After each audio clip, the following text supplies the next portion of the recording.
ఏదైనా తప్పులు జరిగి ఉంటే ప్రభుత్వం కానీ ఇప్పుడు మొన్న మాట్లాడిన మీడియాలో మా దగ్గరికి కాలనీ వాసులే వచ్చి మా దగ్గర ఇట్లా చెప్పారు, ఇన్ని ఖర్చులు వసూలు చేశారు, ఇన్ని డబ్బులు వసూలు చేశారని మాస్ లైన్కి సంబంధించిన పోటు రంగారావు గారు మాట్లాడారు.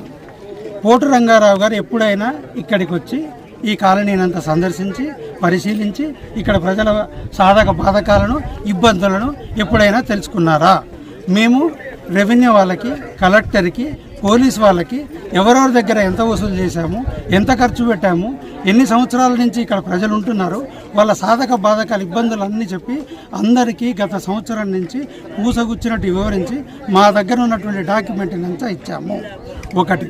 రెండవది ఏంటంటే మేము వసూలు చేస్తున్నటువంటి చెప్తున్నటువంటి డబ్బులన్నీ 1800 మందికి సంబంధించినటువంటి సమస్య. ఇక్కడ 800 మంది ఉన్నారు. 62 ఎకరాల భూదాన భూమిలో దాదాపు 1800